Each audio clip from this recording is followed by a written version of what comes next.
Eh bien, bonjour et bienvenue pour ce webinaire organisé par les éditions Techniques de l'ingénieur. La conférence en ligne que nous allons vous présenter aujourd'hui est consacrée au sujet des pratiques d'irrigation en agriculture.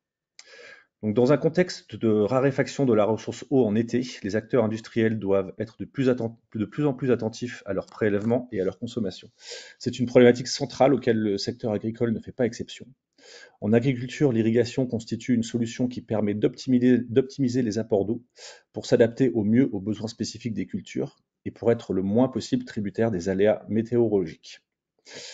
Donc à travers cette conférence en ligne, nous allons voir dans le détail quelles sont les pratiques agricoles actuelles en termes d'irrigation, en France, en Europe et dans le monde, et nous en profiterons pour répondre entre autres aux questions suivantes.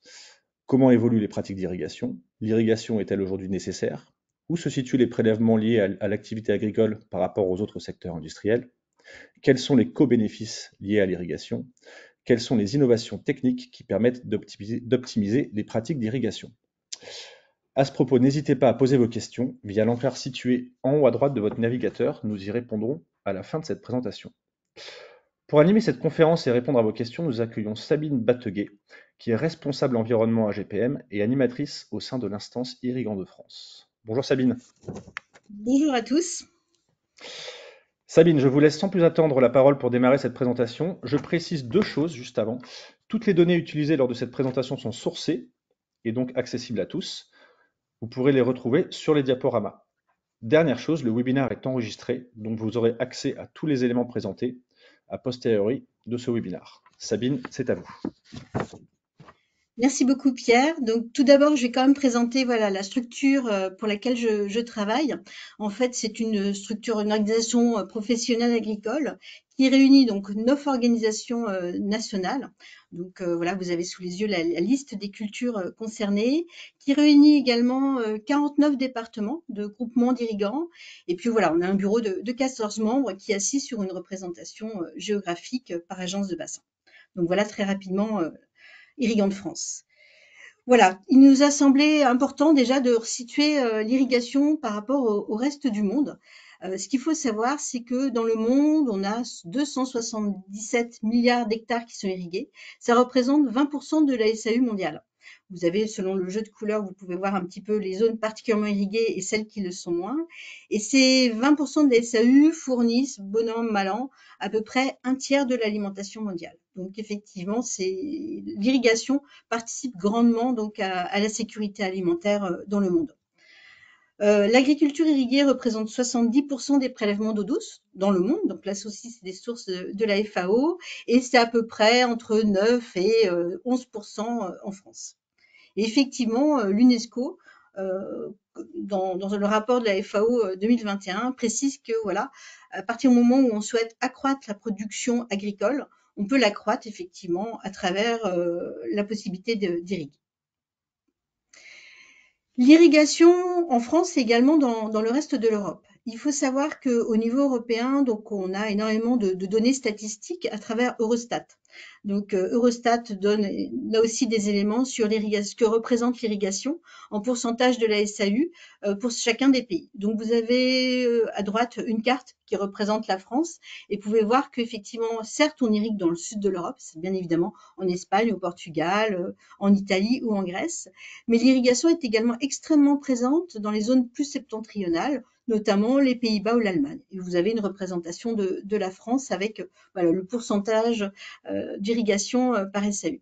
Si on regarde un petit peu plus global, donc les dernières données sur lesquelles on pouvait se comparer étaient de 2013. Il faut savoir que les pays méditerranéens finalement sont au premier rang, mais on a également le Danemark au troisième rang, voilà un pays qui irrigue pas mal, et les Pays-Bas au quatrième rang. Et la France, en global, se situe seulement au neuvième rang et a un taux d'irrigation inférieur à la moyenne européenne. On continue voilà, de focuser un petit peu et l'irrigation en France. Alors, pour avoir les meilleurs chiffres sur ce que représente l'agriculture en France, dont l'irrigation, en fait, le gouvernement français, donc piloté par le ministère de l'Agriculture, fait ce qu'on appelle un recensement général agricole une fois tous les 10 ans. Les données sur lesquelles voilà, je m'appuie aujourd'hui sont celles de ce recensement général agricole qui a été réalisé en 2020 et en fait commencé à être diffusé par le ministère de l'Agriculture seulement 2 ans ou 3 ans plus tard. Quand on parle d'irrigation, on regarde ce que représente la surface agricole irrigable. Donc la surface agricole irrigable, en fait, c'est la surface qui est équipée. Donc entre le recensement de 2010 et le recensement de 2020, on a une hausse de 23% de cette surface agricole irrigable, donc qui s'élève à un petit peu moins de 3 millions d'hectares. Irrigable ne veut pas dire irriguer. En fait, les agriculteurs n'irriguent pas tous les ans en fonction de leur assolement, en fonction des cultures qu'ils ont mis en place sur la ferme et bien évidemment en fonction de la pluviométrie. S'il pleut, on n'irrigue pas. Donc la surface agricole qui a été irriguée en 2020, donc l'année du recensement, s'est établie à un peu moins de 2 millions d'hectares, soit un peu moins de 7% de la surface agricole utile, ce qui représentait une hausse de 14% par rapport aux conditions de 2010. Donc vous avez la représentation en France sur les surfaces agricoles irriguées pour la carte de 2020, donc par département, et puis l'évolution entre 2010 et 2020. Et on voit qu'effectivement, cette évolution a en particulier été conséquente sur les zones Nord-France et sur l'Est de la France. Vous voyez qu'en revanche, notamment sur les zones Poitou-Charentes, on a une baisse de l'irrigation entre 2010 et 2020. Je voulais également, à travers ces cartes, il y a énormément de données que vous pourrez retrouver sur le site du ministère de l'Agriculture. On a également une analyse en fait des orientations technico-économiques. Voilà, quels sont les types d'exploitation qui irriguent. Et en fait, cette augmentation des surfaces irrigables, finalement, concerne l'ensemble des exploitations agricoles françaises. Voilà, que ce soit des exploitations de viticulture, des exploitations de maraîchage, des exploitations de grandes cultures. Voilà, donc ça voilà, tous les agriculteurs finalement se posent la question d'irriguer sur l'ensemble du territoire français. Et deuxième chose qui est très intéressante à souligner, c'est le fait que globalement, on a de moins en moins d'exploitations agricoles en France. Voilà, le nombre d'exploitants diminue. Et ce qui est intéressant, c'est que le nombre d'exploitants qui ont accès à l'eau, qui irriguent, diminue moins vite que le reste des exploitations françaises. Donc finalement, l'irrigation peut être considérée comme un levier de pérennité des exploitations. Et voilà, à partir du moment où on a accès à l'eau, les fermes disparaissent moins, donc restent plus petites. Donc voilà un petit peu les éléments dont on peut retirer. Voilà, c'est très rapide, il y a beaucoup d'enseignements à tirer, mais voilà les enseignements qu'on peut retirer du dernier recensement agricole français. Si on regarde la répartition des cultures irriguées, donc j'ai repris le recensement de 2000, le recensement de 2010 et le recensement de 2020. Et effectivement, le maïs, qui était la culture en fait qui, dans les années 2000, représentait quasiment 50% des surfaces irriguées, désormais ne représente plus que 33% des surfaces irriguées. Donc ça, c'est toujours extrêmement intéressant. Donc on a une diversification des cultures, comme on avait pu le voir à travers l'augmentation notamment de l'irrigation notamment dans le nord de la France. Voilà, aujourd'hui, l'irrigation permet d'irriguer des cultures comme les céréales, les oléoprotéagineux et la vigne. La vigne est parmi les cultures qui sont de plus en plus irriguées en France. Toujours l'irrigation, alors voilà, on a fait un petit peu un tableau rapide de ce qu'est l'irrigation dans le monde, en Europe et en France, mais finalement, pourquoi on irrigue? Alors la réponse peut paraître évidente, on irrigue pour sécuriser les productions agricoles, pour les sécuriser déjà d'un point de vue production. Donc je vous ai mis à gauche un document, une synthèse de la FAO sur voilà, l'eau utilisée en relation avec la production céréalière. Et effectivement, vous avez en vert les cultures pluviales, donc qui ne bénéficient que de l'eau apportée par la pluie. Donc on voit qu'effectivement, à un moment donné, on stagne. Et puis vous avez la production qui permet d'être plus efficiente, plus grosse, plus importante à partir du moment où on a accès à l'eau. J'ai également mis à droite, en fait, des rendements en conduite pluviale et irriguée. Alors pour du maïs, donc voilà, pour une variété de G4, c'est une variété de maïs, de 2019 à 2024, ce qui permet d'avoir voilà 6 années de comparaison, où on a regardé le rendement lié à la pluviométrie et l'effet d'irrigation. Donc, ce qui est intéressant de voir, c'est que par exemple sur ce maïs-là, donc en moyenne sur ces parcelles-là, donc sont en Charente-Maritime, sur le site expérimental du Magnereau, on voit qu'effectivement, on a une moyenne voilà, de 152 quintaux par hectare et qui varie selon les années entre 141 et 163. Donc on a une stabilisation du rendement parce que si on était uniquement pluvial, on serait entre 47 quintaux et 118 quintaux pour 128 pardon en 2021 ou 118 en 2023, les années les plus pluvieuses. Donc effectivement, l'apport de l'irrigation, c'est la partie verte des bâtons, peut être en moyenne de 66 quintaux, donc sur 152. Et on voit que 2022, donc 2022, je le rappelle, était une année particulièrement sèche, particulièrement difficile pour l'agriculture. Voilà, sur les 145 quintaux, on a eu quasiment 5 quintaux d'assurés par l'irrigation. Donc l'irrigation, c'est le moyen de limiter très très fortement les effets d'une fluctuation de productivité d'une année à l'autre.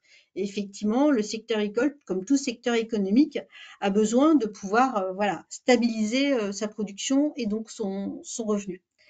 J'ai beaucoup insisté sur l'aspect sécurisation de la production, donc du rendement.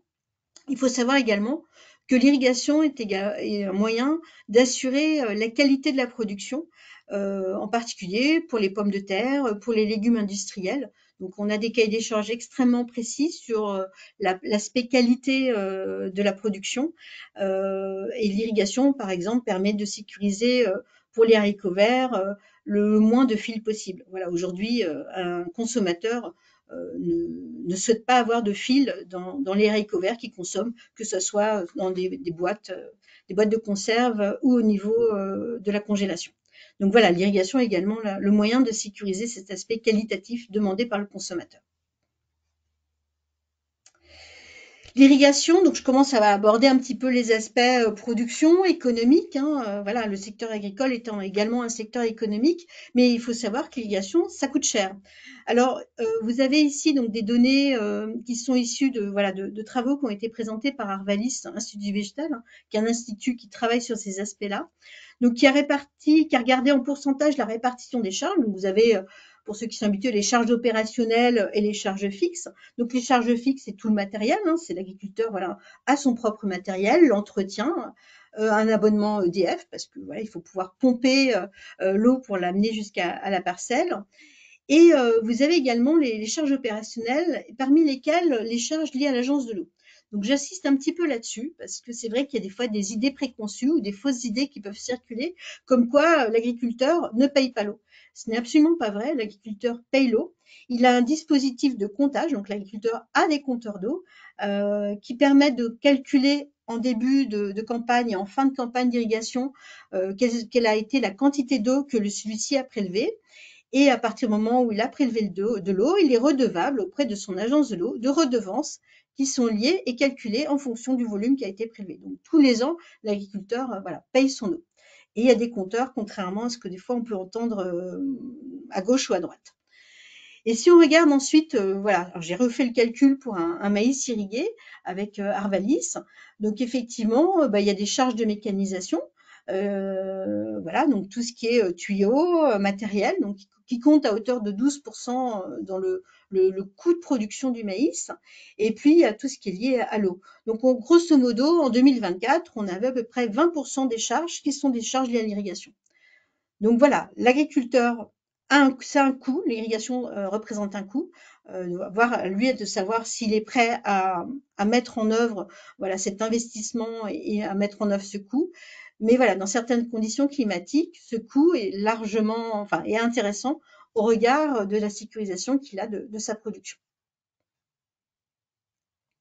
Donc renforcer l'accès à l'eau, c'est effectivement assurer voilà, une régularité de la production, donc une régularité du revenu pour les exploitations agricoles, mais ça a également de nombreux co-bénéfices. Alors le premier, donc ça c'est une photo voilà, que j'avais récupérée dans le sud de la France, avant et après accès à l'eau. Donc voilà, on a une diversification en termes de paysage, en termes de production. Donc évidemment, il y a un bénéfice paysager. Il y a également un bénéfice au niveau de la température. Il y a des travaux donc qui montrent qu'il y a 20 degrés de différence entre un champ irrigué et un champ non irrigué l'été. Il y a une diversité culturelle, voilà, il y a plus de production, il y a une diversité de la production, il y a une meilleure résilience face au changement climatique et j'y reviendrai tout à l'heure. Et puis en fait, tout simplement, à partir du moment où on a accès à l'eau, on peut avoir des cultures qui s'implantent au printemps ou en été. Contrairement, si on n'irrigue pas, c'est plutôt des cultures d'hiver. Et à partir du moment où il y a de l'eau, ça veut dire qu'il y a la présence de végétaux, de végétation sur les parcelles pendant la période estivale. Et c'est un bon fonctionnement des sols, hein, c'est-à-dire qu'il y a des vers de terre, il y a des calemboles, il y a des champignons, il y a des bactéries. Et là aussi, il y a énormément de publications qui montrent l'intérêt d'avoir accès à l'eau dans ces zones-là. Publications françaises ou internationales, notamment dans le pourtour méditerranéen. Oups, pardon, excusez-moi. Donc voilà l'intérêt de l'irrigation. Si on regarde un petit peu, donc on a regardé l'intérêt d'avoir de besoins en eau, si on regarde la ressource en eau, et là aussi c'est une façon de revenir un petit peu, de remettre des chiffres sur beaucoup de choses qui peuvent être entendues de ci, de là. Aujourd'hui, la France ne manque pas d'eau. La France est à la seconde ressource en eau renouvelable en Europe, Europe géographique, après la Norvège. Donc là aussi, c'est des données de la FAO. Si on regarde de plus près, on a à peu près 500 milliards de mètres cubes, alors beaucoup plus, voilà, c'est sur l'année qui vient de s'écouler. Sur ces 500 milliards de mètres cubes, en fonction de la végétation qu'on a en France, on considère qu'il y a 320 milliards, grosso modo, voilà, en moyenne, qui sont évapotranspirés. Et donc, si on fait la différence, ça veut dire qu'on parle en termes de pluie efficace, d'eau efficace, on a à peu près 180 milliards d'eau efficace en France, 180 milliards de mètres cubes. Les prélèvements d'eau douce, tout usage confondu, de 2010 à 2019, et ça, c'est des données qui sont disponibles au niveau du site du ministère de la Transition écologique, sont d'un peu moins de 33 milliards de mètres cubes.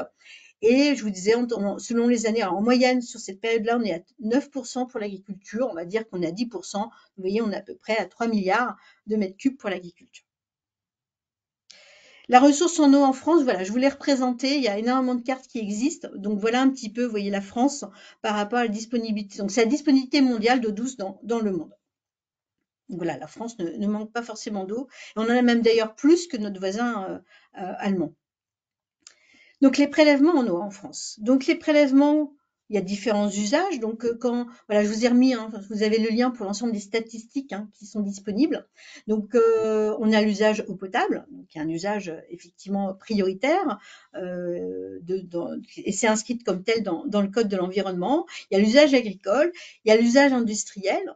Il y a également l'usage lié aux canaux de navigation, voilà, qui prélèvent de l'eau, et puis tout l'usage lié aux centrales électriques et notamment au nucléaire. Voilà, on ne compte pas l'hydroélectricité étant les barrages voilà, d'EDF.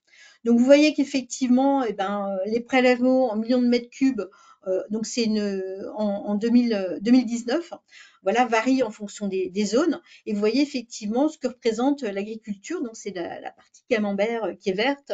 Voilà, en fonction des grandes régions, alors c'est par sous-bassin, en fonction du sous-bassin. Si vous voulez regarder ces prélèvements, vous pouvez y avoir accès donc de 2010 à 2019 et même au-delà.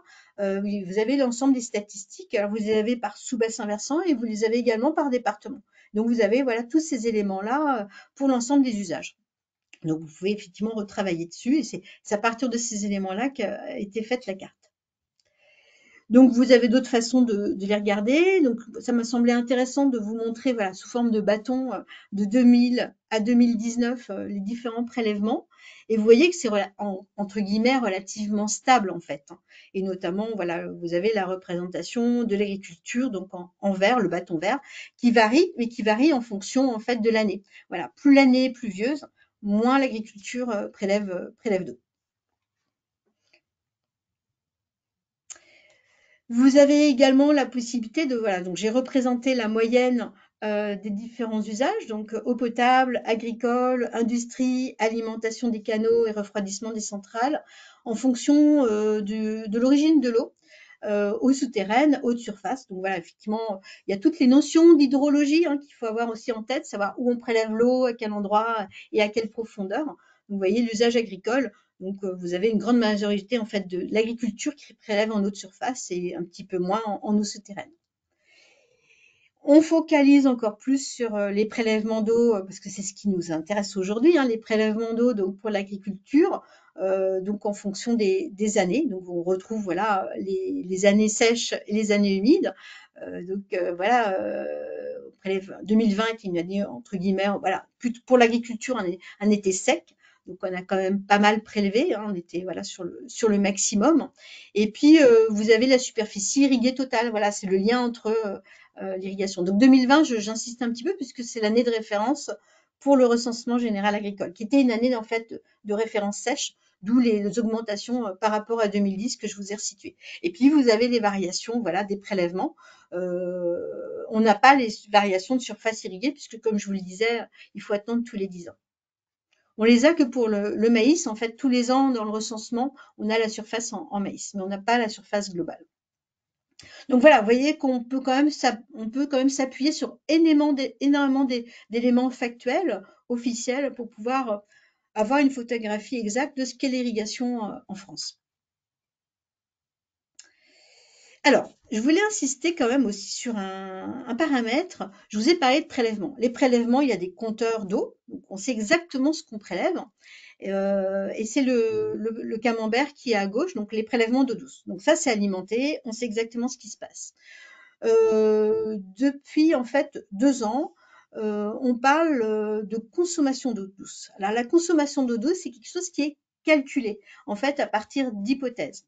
Donc effectivement, le ministère de l'écologie a refait des calculs de consommation. Donc c'est voilà, c'est pas exactement la même chose. Et la consommation d'eau douce, c'est le prélèvement moins ce qui est restitué rapidement au milieu aquatique.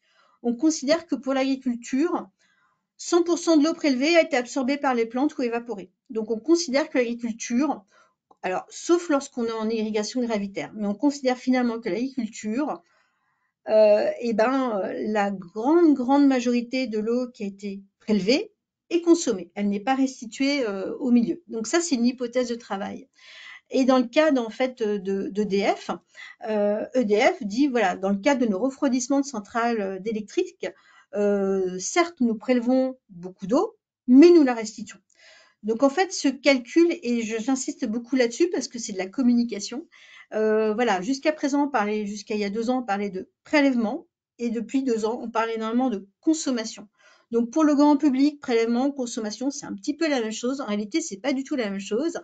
Et voilà, l'usage agricole passe de la 4e place en termes de prélèvement à la 1re place en termes de consommation d'eau. Donc pour nous, en fait, les conséquences sont extrêmement lourdes.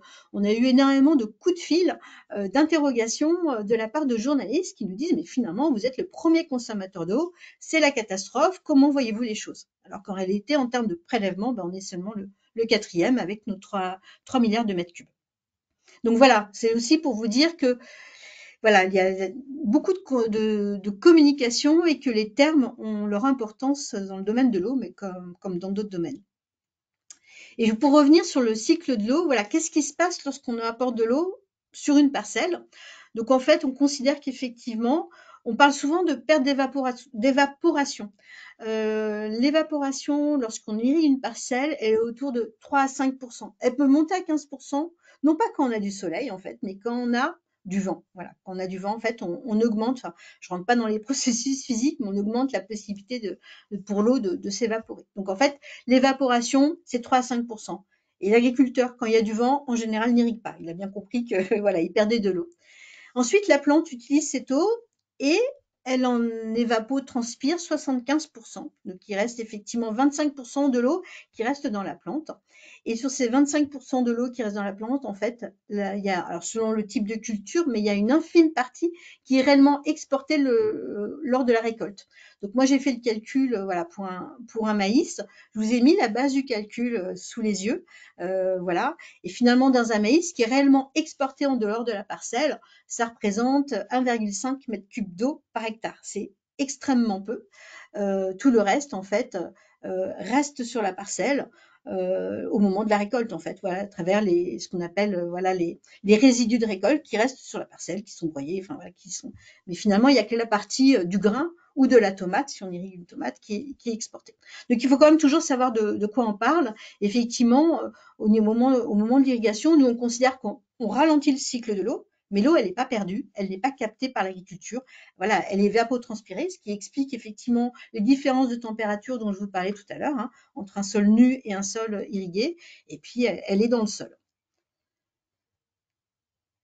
Ça semblait également intéressant de parler de notions d'or virtuel. Donc, je vais pas en parler longtemps, mais voilà, c'est un concept qui a été mis en évidence il y a déjà pas mal d'années, en fait, qui calcule ce que chaque pays importe ou exporte en termes d'eau virtuelle.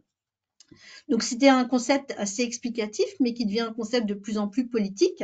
Et aujourd'hui, la France est un importateur net d'eau virtuelle. Donc là aussi, je vous ai remis toutes les sources, effectivement. Et effectivement, la France importe plus d'eau virtuelle, c'est-à-dire qu'elle importe des produits qui ont consommé de l'eau dans les pays, voilà, qui ont produit ces produits-là, et on importe plus d'eau que on en consomme sur l'aspect agricole. Donc ça, c'est quand même voilà des choses à avoir en tête. Et vous avez ces éléments-là. Et ça interroge, hein, voilà, ça pose question, d'autant plus qu'effectivement, je vous ai parlé d'évapotranspiration, de température, voilà. Plus il fait chaud, plus une plante va évapotranspirer. Donc ça veut dire que l'apport d'eau pour produire, donc ça c'est des données de la FAO pour voilà, pour calculer l'eau virtuelle par produit entre un produit produit en France et un produit produit en Libye. Donc pour différentes cultures, blé, orge, maïs, olive, dattes, riz et viande bovine. Voilà, c'était en tout cas la source que j'ai trouvée. Et effectivement, il faut plus d'eau pour produire la même quantité de blé en Libye qu'en France. Donc voilà, d'où cette quantité importante d'eau qui est virtuelle, qui est importée lorsqu'on importe des produits qui ne sont pas produits en France. Donc voilà, c'est pour mettre en relation, je vous présente tout ça pour mettre un petit peu les choses en relation. Et c'est vrai qu'on entend politiquement beaucoup parler de sécurité, de souveraineté agricole, de souveraineté alimentaire, et c'est derrière ces termes-là, c'est toutes ces notions-là qui sont derrière en fait. Donc voilà, c'est un petit peu le tableau global. Et ça semblait aussi important lors de ce webinaire de faire un focus sur les pratiques agricoles. Alors, je ne vais pas revenir sur tout ce que les agriculteurs font, mais ce qu'il faut savoir, c'est que donc il y a eu des gros travaux, notamment les travaux qui ont été enclenchés à l'époque. Alors c'était sous le Premier ministre Jean Castex, à l'époque donc avec le ministre de l'Agriculture qui était Julien de Normandie. Donc Julien de Normandie a mis en place le Varenne agricole de l'eau et du changement climatique pour mettre, alors il y avait pas mal de thèmes, hein, et notamment il y avait il y avait un thème sur comment mieux maîtriser la demande en eau pour l'usage agricole, et il y avait un thème sur comment effectivement travailler sur la demande, sur améliorer cette demande par rapport à la ressource. Donc en fait, il y a eu énormément de travaux de beaucoup d'acteurs, que ce soit l'INRAE, que ce soit les instituts techniques agricoles, qui ont été regroupés en ce qu'on appelle un RMT, donc un RMT, et il y a un site qui permet en fait de recenser sous un espace dédié l'ensemble des grands leviers qui sont à disposition des agriculteurs, que ce soit des leviers à l'échelle de l'exploitation, des leviers à l'échelle de la parcelle, des leviers pour l'élevage, et d'identifier les leviers techniques qui sont à sa disposition pour améliorer ses pratiques. Donc il y a 90 fiches qui existent, c'est accessible à tous, donc je vous ai mis ici le lien. Alors c'est toujours compliqué, hein, je n'ai pas pris le risque en fait voilà, de faire en direct le site parce qu'on n'a pas le temps, et puis je me suis dit on a toujours le risque d'un problème technique.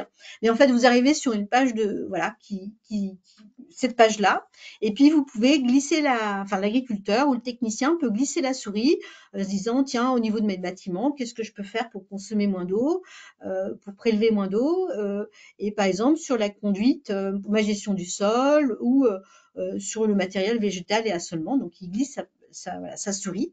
Et puis, à partir de là, il tombe. Voilà, donc là, j'ai glissé ma souris et j'ai regardé pour comment je peux pratiquer une irrigation de résilience. Voilà, puisque c'est le thème de la journée. Alors, je suis désolée, c'est tout petit.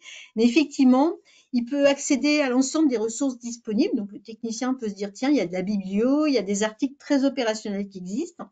Et puis, il peut aussi juger de l'efficacité de la pratique, de l'évolution de la pratique, d'un point de vue économique, d'un point de vue efficacité par rapport à l'anticipation et de la résilience qu'il peut avoir sur son exploitation.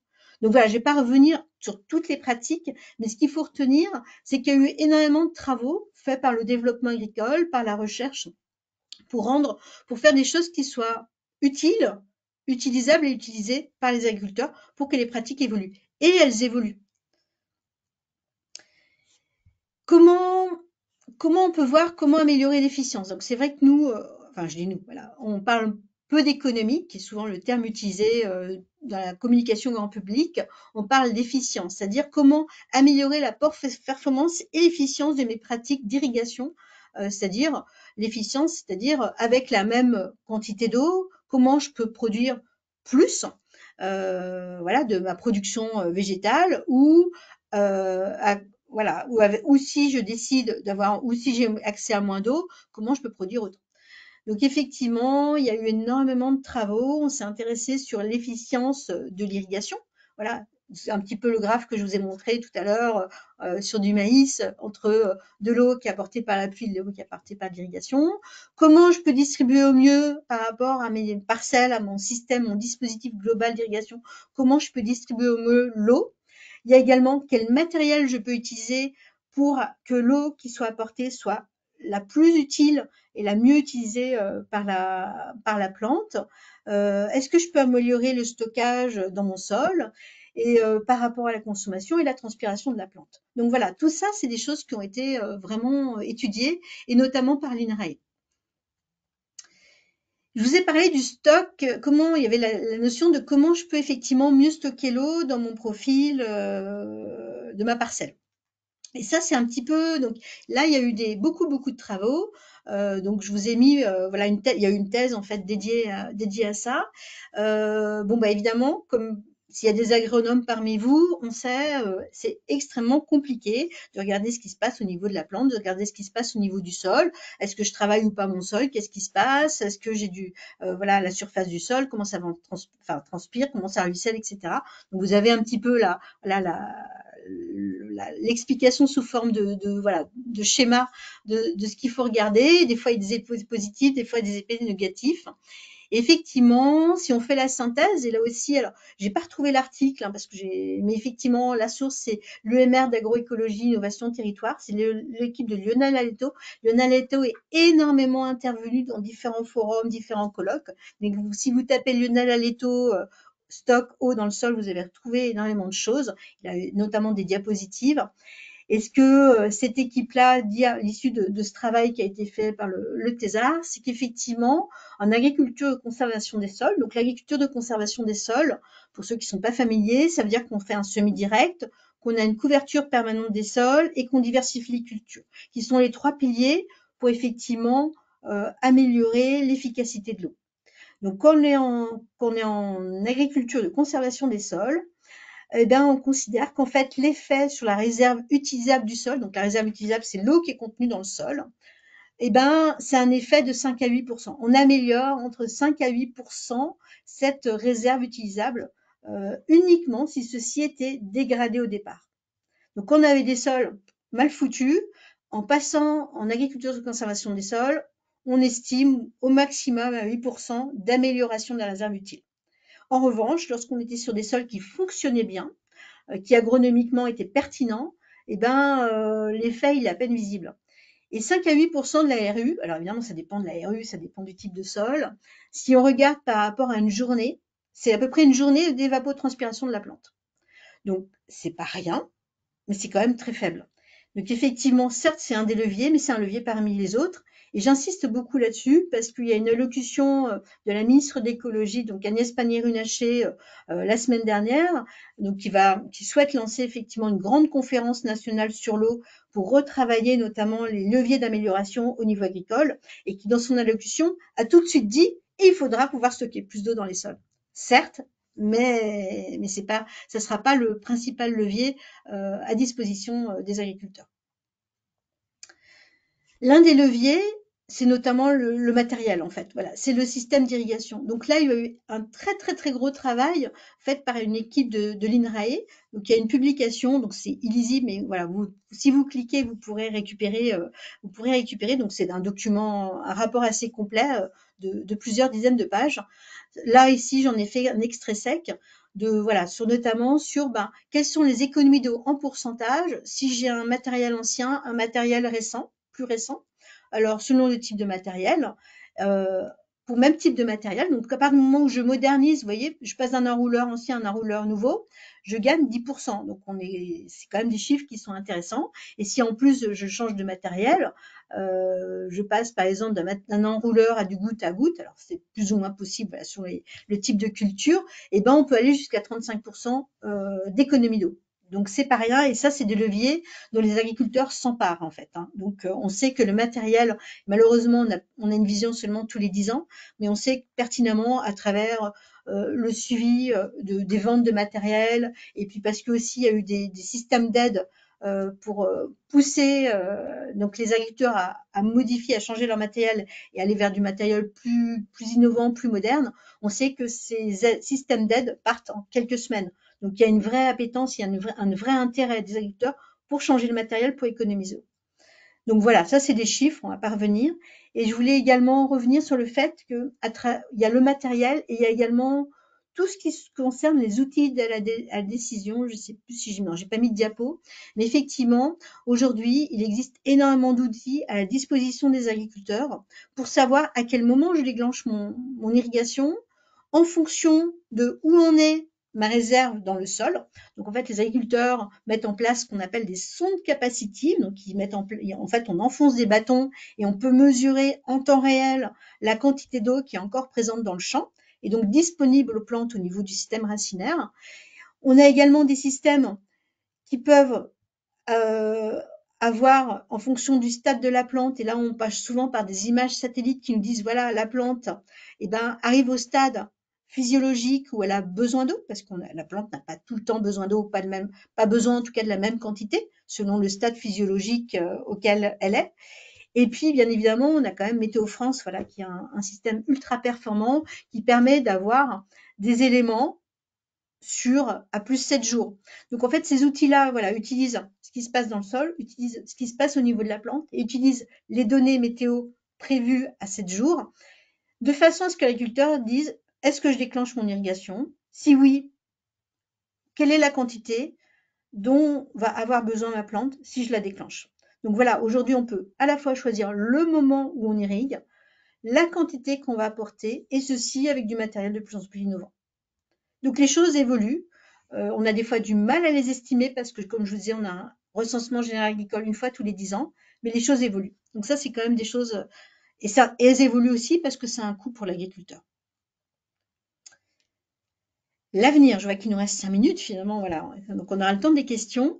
L'avenir, le monde agricole s'y intéresse de très très très très près. Donc il y a eu un énorme programme qui s'appelle Explore 2, qui a été piloté notamment par l'INRAE en lien avec le monde agricole, parce que c'était quand même intéressant pour les chercheurs aussi de discuter avec le monde agricole. Donc Explore 2, tout est disponible. Voilà, je vous ai mis le lien, mais effectivement, donc les travaux se sont répartis sur 4 ans. Ils sont désormais disponibles depuis à peu près 6 mois, depuis voilà, l'été 2024. Donc c'est énormément d'éléments, hein. Mais si on regarde un petit peu plus près, ce qu'il faut retenir, et là aussi des fois c'est contre-intuitif par rapport à ce qu'on peut entendre, c'est que finalement, y compris sur les scénarios les plus catastrophiques, la France n'aura pas forcément moins d'eau. En revanche, l'eau sera répartie différemment sur l'ensemble du territoire. On aura certainement plus d'eau dans le nord de la France et beaucoup moins d'eau dans le sud. Donc effectivement, le pourtour méditerranéen va être de plus en plus sec. On a une hausse de la pluviométrie en hiver, entre 10 et 45, entre plus 10% dans le sud et plus 45% dans le nord, et à l'échelle globale française autour de plus 20%.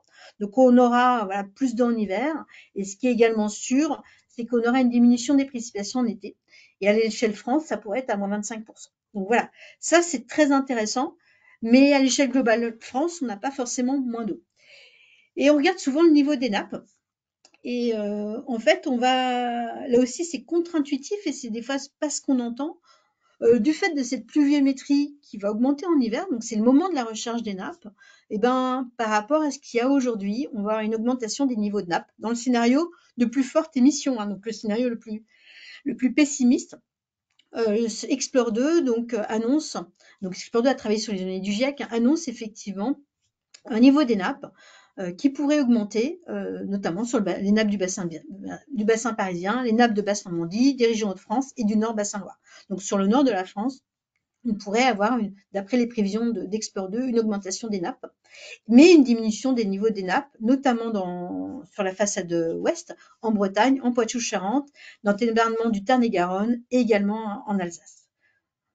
Donc voilà, donc c'est tout ça, l'agriculture s'y intéresse parce que le monde agricole est finalement l'un des plus concernés, l'un des plus impactés par toute l'évolution du climat. Et puis je voulais également insister, donc la France, voilà, se dote en fait de stratégies, hein. Donc il y a eu donc ce qu'on appelle le plan national d'adaptation au changement climatique, le PNAC ou le PNACC, je ne sais pas comment on le présente. Donc en fait ça c'est un document qui a été mis en consultation donc en fin 2024, auquel Irrigant de France a participé, hein, puisque voilà, voilà, pour mettre en lumière les préoccupations et les propositions qui peuvent être faites par la profession agricole. Donc là aussi, tout ça est disponible. Et donc le nouveau PNAC n'est pas encore prévu, mais la ministre, donc la semaine dernière, lors de son allocution, a dit que son objectif, effectivement, c'est que ce nouveau plan national d'adaptation au changement climatique, cette stratégie, en fait, puisse être publiée rapidement au début 2025. Donc voilà, il y a des travaux par le monde agricole, hein, de façon très concrète. Voilà, comment à l'échelle de mon exploitation, à l'échelle de ma parcelle, à l'échelle de ma culture, je peux changer mes pratiques et améliorer et anticiper au mieux le changement climatique. Mais il y a des choses de façon beaucoup plus globale à l'échelle des territoires et à l'échelle au niveau national, enfin à l'échelle de l'ensemble de la France.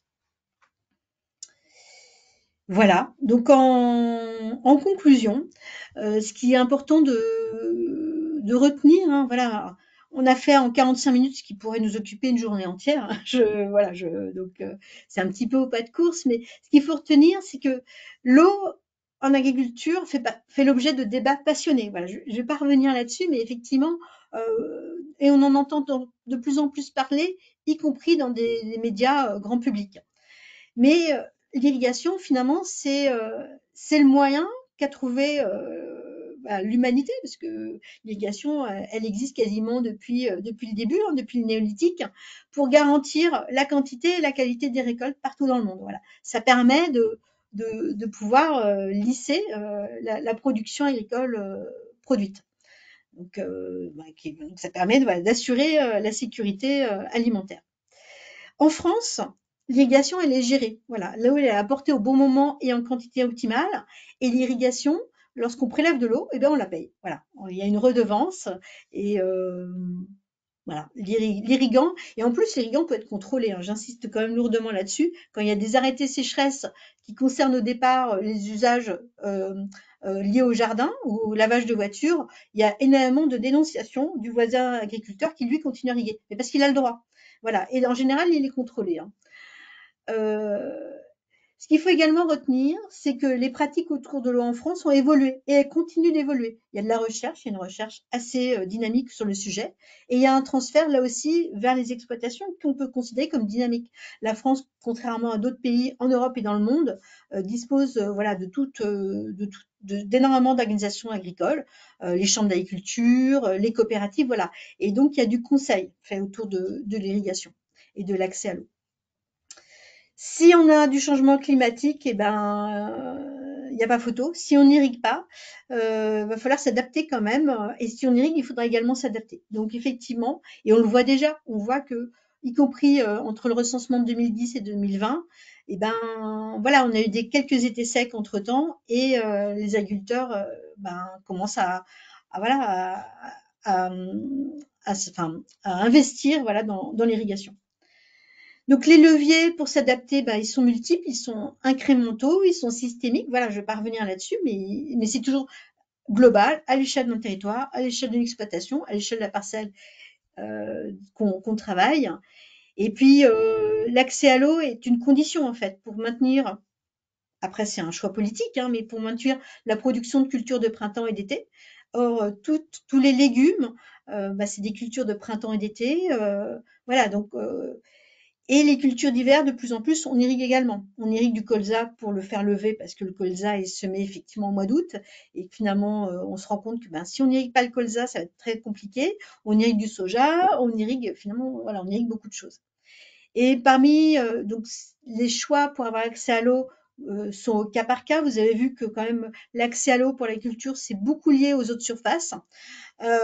C'est également lié aux eaux souterraines. Et de plus en plus, la solution pour pas prélever pendant la période estivale, donc la période où il y a moins d'eau dans les cours d'eau, la solution trouvée, effectivement, c'est de pouvoir stocker l'eau lorsqu'elle tombe en excès, c'est-à-dire pendant la période hivernale, pour pouvoir l'utiliser en été et ne plus prélever dans les cours d'eau. Donc effectivement, l'une des conditions d'accès à l'eau, en tout cas l'une des solutions pour l'agriculture et l'irrigation, c'est le stockage de l'eau. Voilà, donc on avait prévu 3/4 d'heure et je pense que la place aux questions. Eh bien, merci Sabine. C'était minuté à 10 secondes près. C'est parfait. Il nous reste un bon quart d'heure pour traiter les questions. Il y en a beaucoup, donc on va essayer peut-être d'aller vite. Alors, la première, qui est revenue assez régulièrement autour de la notion de bassine, on a évoqué des notions d'hydrologie. Pouvez-vous revenir sur la problématique des bassines et des prélèvements d'eau qui y sont associés, qui a fait l'objet de nombreuses polémiques ces dernières années? Alors, je suis pas surprise parce qu'effectivement, voilà, en creux, voilà, j'ai dit qu'il y avait quand même un débat passionné autour de l'agriculture et du stockage. Donc, j'ai prévu une diapo parce que pour pouvoir l'expliquer de façon simple, en fait. Alors, le mot bassine, évidemment, n'est pas un mot qui est référencé, c'est-à-dire qu'il n'est pas dans le code rural. Hein, voilà. Dans le code rural, on utilise le terme de retenue. Il peut y avoir et les retenues de substitution. Quand on dit retenue de substitution, c'est ce qu'il y a en Poitou-Charentes, hein, c'est ce qui est notamment Sainte-Soline. Voilà, Sainte-Soline, je sais que ça parle à tout le monde. Les retenues de substitution, c'est-à-dire on crée une retenue et on s'interdit, les agriculteurs s'interdisent de prélever dans le cours d'eau. S'ils ont accès à la retenue d'eau, ils s'engagent à ne plus prélever dans le cours d'eau. Donc voilà, ça c'est ça une retenue. Et ils s'engagent à ne plus prélever dans le cours d'eau pour une quantité identique, voire inférieure. Donc en fait, on retient l'eau pour la même quantité d'eau, voire une quantité d'eau inférieure. Donc ça dépend des protocoles qui ont été mis en place localement.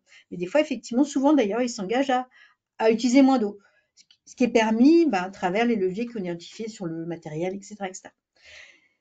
En Poitou-Charentes, donc on a des terres de Groix qui sont voilà, des terres assez poreuses et qui sont limitées. Alors je sais qu'on voit pas, voilà, mais je peux pas présenter avec la souris, mais effectivement, on a le sol et en fait à quelques mètres de profondeur. Donc des fois c'est quelques mètres, des fois ça peut aller jusqu'à plusieurs dizaines de mètres, mais souvent c'est quelques dizaines, c'est très peu. Quelques mètres de profondeur, on a une couche en fait qui est une couche imperméable. Donc en fait on parle, il y a deux nappes. Il y a une nappe captive qui est sous la couche imperméable et là qui n'est pas voilà qui n'est pas atteinte et on a une nappe libre. Et en fait la nappe libre, c'est une nappe en fait qui circule très rapidement. En hiver, on estime que l'eau contenue dans cette nappe libre circule à une vitesse de quelques jours. Donc les agriculteurs qui s'engagent à ne plus prélever l'eau dans le cours d'eau l'été, qui ont donc construit et financé, parce qu'ils ont financé, alors ils ont des aides, mais ils ont également financé en général à hauteur de 30% la construction de la retenue, ont l'obligation de la remplir sur la nappe libre et une obligation de la remplir que lorsque cette nappe libre est conséquente. Donc lorsqu'on a un niveau piézométrique haut. Donc les niveaux piézométriques, c'est les mesures pour savoir où on est, voilà le niveau de l'eau dans la nappe libre. Donc le remplissage ne se fait que sur les nappes libres et uniquement lorsqu'elles sont en débordement, lorsque le niveau piézométrique est élevé. Et en plus, voilà, les agriculteurs ne peuvent plus prélever dans le cours d'eau. Donc voilà un petit peu comment ça fonctionne. Donc quand on a ces éléments-là en tête, on voit que c'est à la fois très raisonné et très encadré. Je ne sais pas si j'ai répondu à la question, mais Je pense que oui. Je passe directement à la question suivante. Parmi les leviers pour réduire la consommation d'eau, pouvez-vous nous donner votre regard sur l'hydrologie régénérative, entre parenthèses ralentir l'eau à l'échelle d'un bassin versant? Quelle articulation entre cette technique large échelle par rapport aux pratiques agricoles? alors l'hydrogène, oui, effectivement, moi j'étais en lien avec les ingénieurs qui s'occupent hydrologie régénérative. Donc effectivement, c'est un processus pour ralentir l'eau à l'échelle du bassin versant. Et je dirais que globalement, pour le monde agricole, depuis le début, enfin voilà, depuis le néolithique, l'objectif c'est de ralentir en fait le cycle de l'eau. Donc tout ça est parfaitement cohérent et concordant avec les objectifs du monde agricole. Voilà, de ralentir le cycle de l'eau pour pouvoir avoir de l'eau plus longtemps en fait dans l'année et notamment avant la période estivale qui est en général une période plus sèche. D'accord. Question suivante. Le stockage en surface d'eau conduit à des pertes énormes allant jusqu'à 40% lors des étés très chauds. Cela constitue-t-il une bonne approche? Alors, le chiffre de 40%, donc je ne sais pas qui l'a, j'aurais bien aimé connaître la source parce qu'effectivement, Irrigante France, nous avons travaillé avec Florence Abetz, voilà, qui est relativement connue dans le monde scientifique, hein, qui est professeure à l'ENS et également directrice de recherche au CNRS et qui fait partie du Comité national de l'eau, voilà, enfin, il y a toute, je suis pas rentrée dans les détails, mais il y a toute une gouvernance aussi au niveau France. Hein. Donc il y a un Comité national de l'eau et on avait enclenché un travail avec Laurence Abetz et son équipe de recherche. Malheureusement, il n'y a pas eu les financements parce que justement, on ne sait pas quelles sont les pertes d'évaporation. On ne les connaît pas. On a des supputations. Là aussi, la principale perte est certainement liée au vent, mais ça dépend, voilà, ça dépend de beaucoup de choses. Ça dépend du miroir, donc la surface de la retenue en lien avec l'air. Ça dépend de la profondeur. Ça dépend d'énormément d'éléments. Et le chiffre de 40% qui circule, moi, j'en ai jamais trouvé la source. Et justement, on a beaucoup de mal à identifier l'évapotranspiration et on considère elles ne sont pas à hauteur de 40%. Ça, c'est sûr. Mhm. Ça se serait, enfin voilà, je pense qu'un agriculteur qui a une retenue d'eau et qui perdrait par évapotranspiration 40%, il se poserait pas mal de questions. Donc, mais on a voulu enclencher voilà, tout un travail de recherche. Il n'y avait pas eu les financements à ce moment-là. Il y a d'autres travaux qui sont en cours et qui permettront de préciser les choses. Donc non, c'est pas 40%. Et si ça l'était, ça voudrait dire que les agriculteurs voilà, prélèvent dans le milieu 40% de plus que ce qu'ils vont consommer. Et je vous ai expliqué juste à l'instant qu'effectivement, dans le cadre des retenues qui sont regardées de très près, hein, celle du Poitou-Charentes qu'on appelle les bassines, les agriculteurs prélèvent moins, autant, voire moins que ce qu'ils prélevaient avant. Mhm. Donc voilà, on a la réponse. Alors, il y a un auditeur qui précise que le chiffre de 40% est extrapolé à partir de mesures qui sont faites sur un lac. Oui, mais voilà, oui, oui, mais il y a eu tout ce travail fait sur retenue et voilà, Mhm. on s'était engagé dans ce travail-là avec le CNRS pour pouvoir justement objectiver les choses, y compris pour nous, enfin voilà, pour le monde agricole. D'accord. Alors, question suivante, une question qui revient pas mal aussi, je vais essayer de la synthétiser. Alors, le manque d'eau qui devient récurrent en été, est-ce qu'il ne faudrait pas réfléchir à favoriser les cultures d'hiver plutôt que les cultures d'été? Et puis pour compléter, globalement, est-ce qu'il ne faudrait pas réfléchir à changer le type de culture et globalement favoriser des cultures qui demandent moins d'eau pour permettre de mieux s'adapter au changement climatique? Alors, c'est une question super intéressante. Je suis presque gênée d'y répondre parce que c'est les questions en fait qui font l'objet de débats lorsqu'on a eu les assises de l'eau en 2019, lorsqu'on a eu le Varenne de l'eau donc 2 ans plus tard et encore 2 ans plus tard le plan eau. Et c'est un champ hyper vaste. Euh, En fait, pour y répondre, c'est des politiques publiques, c'est-à-dire, enfin, que veut la France pour demain? Voilà, que veut la France, en plus dans un contexte de changement climatique, que la France sur un marché aux frontières, enfin, je suis descriptive, hein, je vais pas vous donner mon opinion parce que c'est beaucoup plus global. Que veut la France sur un marché ouvert? C'est pour ça que c'était intéressant de vous montrer un peu la notion d'eau virtuelle. Donc un marché ouvert, un consommateur qui a le libre arbitre, voilà, qui décide ou pas de manger, voilà, de manger tel et tel fruit, tel et tel légume, qui a le choix de se dire est-ce que je préfère qu'il soit produit en France, plus cher, etc., ou ailleurs dans le monde. Et de toute façon, voilà, enfin, oui, c'est une réflexion éminemment politique, ça c'est sûr, voire philosophique, voilà. Mais si effectivement les cultures d'hiver ont besoin de moins d'eau, ça c'est clair, parce elles sont récoltées avant la période estivale. Mais les cultures d'été, bah, c'est tout le reste, et c'est justement ce qu'on importe. C'est-à-dire que la France est exportateur net, en particulier voilà, de colza et de blé, de céréales à paille, on va dire, en général, et importe le reste. Et si on se place à l'échelle européenne, l'Europe, j'insiste beaucoup là-dessus parce que peut-être, voilà, on parle beaucoup de maïs, hein. Le maïs est typiquement une culture d'été. On se dit que le maïs finit pas dans l'assiette des Français, ça évidemment, sauf le maïs doux. Euh, mais l'Europe est le premier importateur mondial de maïs. C'est-à-dire que ce qui n'était pas le cas avant, mais aujourd'hui, on est le premier importateur mondial de maïs. Et la France, en fait, avec la Roumanie, il y a deux pays en fait qui aujourd'hui produisent plus de maïs qu'ils n'en consomment. C'est la Roumanie et la France. Et si on regarde de plus près la France, en fait, la France exporte, je mets presque exporte entre guillemets, exporte son maïs vers l'Espagne.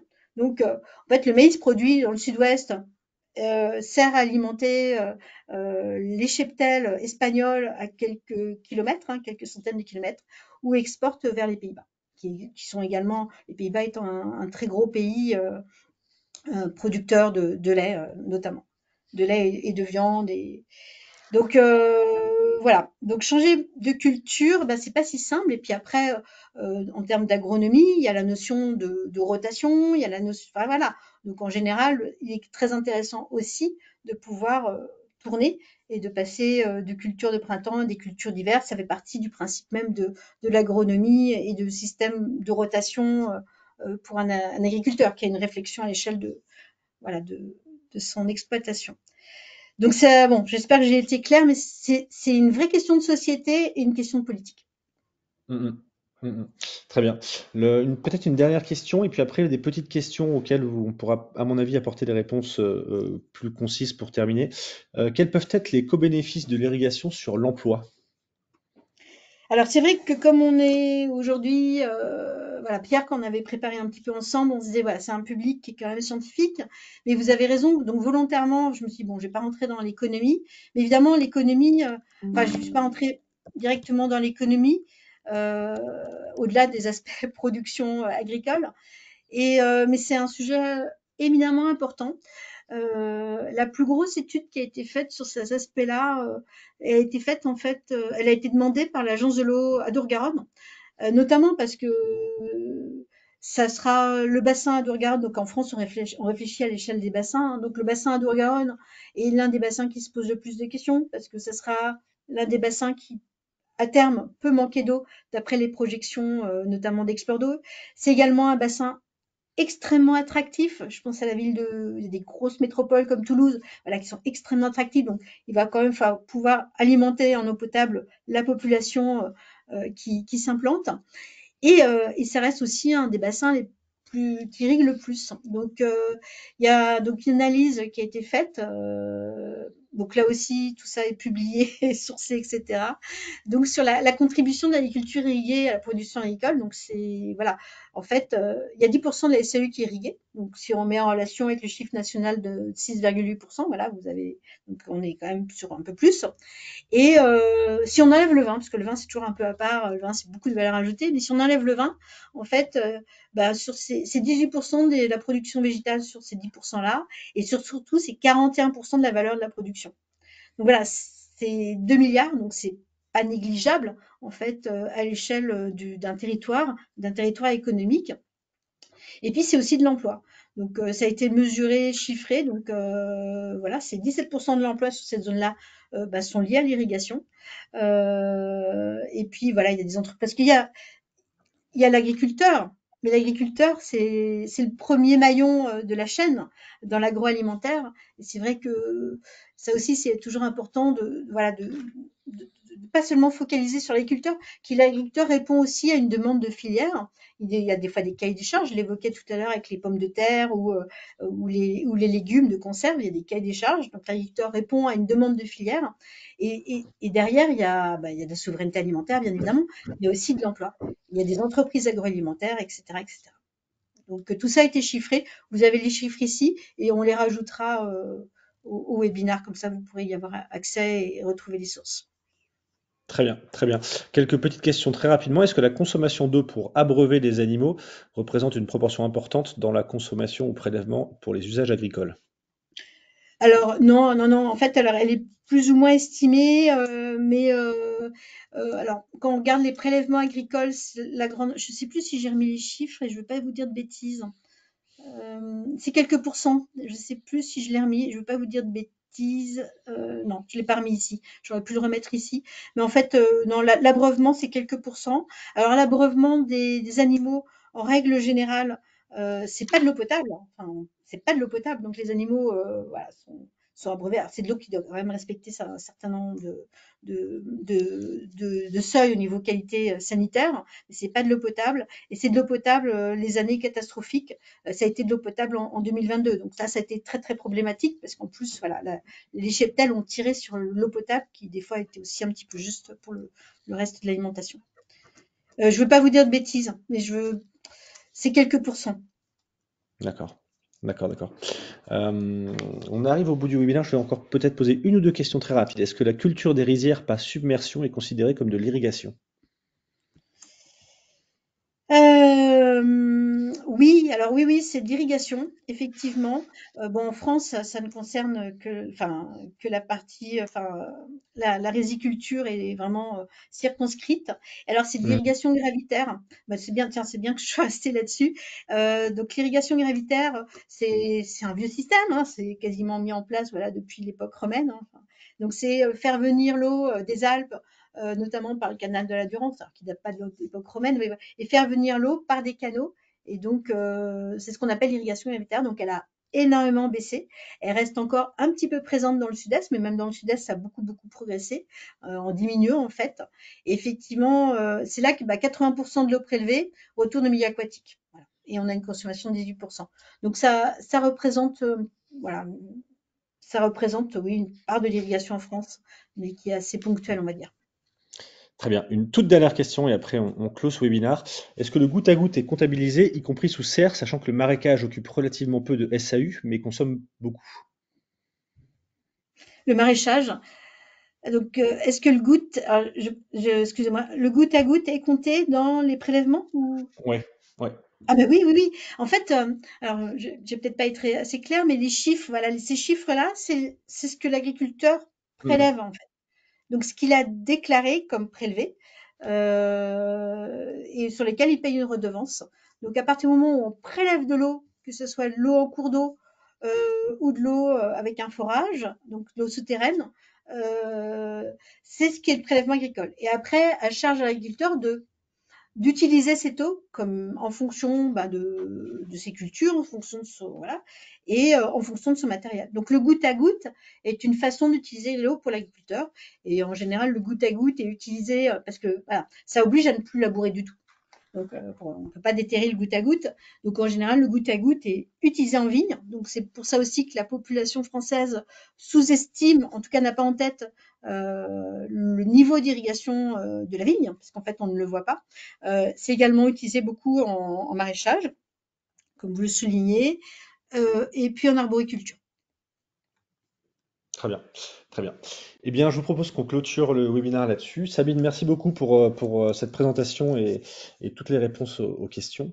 Avant de terminer, je voudrais juste préciser donc que le webinaire est enregistré et que la vidéo sera disponible bientôt dans les jours prochains sur le site des techniques de l'ingénieur. Et pour répondre à une question que beaucoup m'ont posée, donc les liens sur la vidéo ne seront pas cliquables, mais vous aurez l'URL complète disponible sur la vidéo. Voilà, Sabine, merci beaucoup. Et à bientôt pour un nouveau webinaire sur le site des techniques de l'ingénieur. Au Eh revoir. ben, merci beaucoup à tous. Au revoir.